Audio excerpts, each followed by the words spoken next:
இப்போ நிர்மல்குமாருக்கு 2 முக்கியமான துறையை கொடுத்துட்டார். அவர் சட்டம் படிச்சிருக்காரு, அதனால் சட்டத்துறை.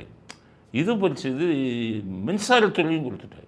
2 பெரிய துறை, 2ஐயும் ஒரு ஆள்கிட்ட கொடுத்ததில்ல. அவருக்கு ஏன் கொடுத்தாங்கன்னா, சட்டம் படித்தாருன்னு சட்டத்துறை நான் சொன்னபடி மின்சாரத்துறை ஏன் கொடுத்தாருன்னா, அவர் ஆட்சிக்கு வர்றதுக்கு முன்னாடியே மின்சார பிரிவில் என்னென்ன ஊழல் நடக்குது அதெல்லாம் நோட் பண்ணி அது எப்படி நடத்தணும், இதெல்லாம் எப்படி குறைக்கணும் அப்படின்னெல்லாம் ஆராய்ச்சி செஞ்சு விஜய்கிட்ட கொடுத்தார். அதனால் விஜய் ஒரு மின்சாரத்துறைக்கு தான் லாய்க்கு அப்படின்னு போட்டார். மின்சார மந்திரியாக வந்த உடனே அவர் செஞ்ச முதல் வேலை 200 யூனிட் ஃப்ரீ. திமுக தானே 200 யூனிட் ஃப்ரீன்ட்டு 2 மாதத்துக்கு கணக்கு போட்டு 100 யூனிட்டு தான் வரும், ஊரை ஏமாற்றிக்கிட்டு இருந்தான். இவர் வந்தோடனே இல்லை 200 யூனிட்டு எல்லாத்துக்கும் ஃப்ரீ, அதுக்கப்புறம் தான் பில்லு அப்படின்னு கொண்டு வந்துட்டார். இன்னொன்று முக்கியமான சொல்லியிருக்காரு, மின்சார கட்டணத்தை உயர்த்த மாட்டோம் அப்படின்ட்டு. அதை ஒரு முக்கியமானதாக சொல்லியிருக்காரு. அதுவும் வரவேற்கிறது. இங்கே போனால் என்ன பண்ணால், இவர் இருக்கும்போது, ஸ்டாலின் இருக்கும்போது மின்சார கட்டணம் 40% உயர்வும்பாங்க, ஆனால் 100% உயர்த்தினாங்க. வாடகை அளவுக்கு வந்தது மின்சார கட்டணம். அவங்க மின்சார கட்டணம் உயர்வே இல்லை.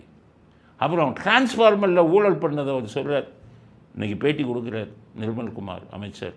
அவர் சொல்கிறார், 8 லட்சம் ரூபா பெருமானமான டிரான்ஸ்ஃபருக்கு 15 லட்சம் ரூபா கொடுக்குறேன்னு இவன் இது போட்டிருக்கான், டெண்டர் போட்டிருக்கான் இவர் விஜய் செந்தில் பாலாஜி. அதாவது அதனுடைய விலையே 8 லட்சம். ஆனால் இவர் என்ன சொல்லியிருக்காரு, நாங்கள் 15 லட்சத்துக்கு வாங்கிக்கிறோம்னு கேட்குறாரு.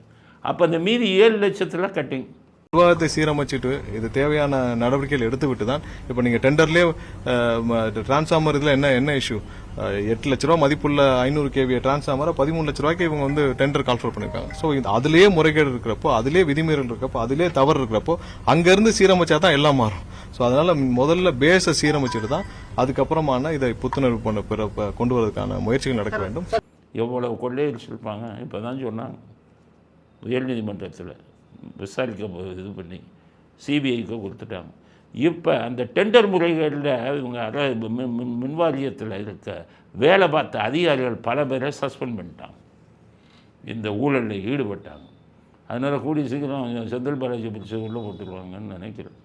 அவர் அங்கே போயிட்டு டாக்டர் ரூமுக்கு பக்கத்தில் போயிட்டு ஊரை ஏமாற்றிக்கிட்டு வீட்டிலேருந்து சாப்பிட்டுக்கிட்டு அந்த இதுங்கெல்லாம் 3 ஃபோனை வச்சுக்கிட்டு போலீஸ் பாதுகாப்போட அவங்க ஆட்சியில் இருந்தார். இப்போ உள்ளே போய் தரையில் உட்காரணும், களி சாப்பிட்ணும். இப்போ களி போடுறதில்ல, சிக்கனு இதெல்லாம் போடுறாங்க. அதனால அங்கே போய் சாப்பிட அவர் அனுபவிக்கணும்ல. அதுக்காகத்தான் இது எடுத்துட்டாங்க, டிரான்ஸ்ஃபார்மர் ஊழல். அதில் இது மாற்றிக்கலாம். அதனால் அவருக்கு நிர்மல்குமார்லாம் இப்போ வேகமாக அவர் செயல்படுறாரு.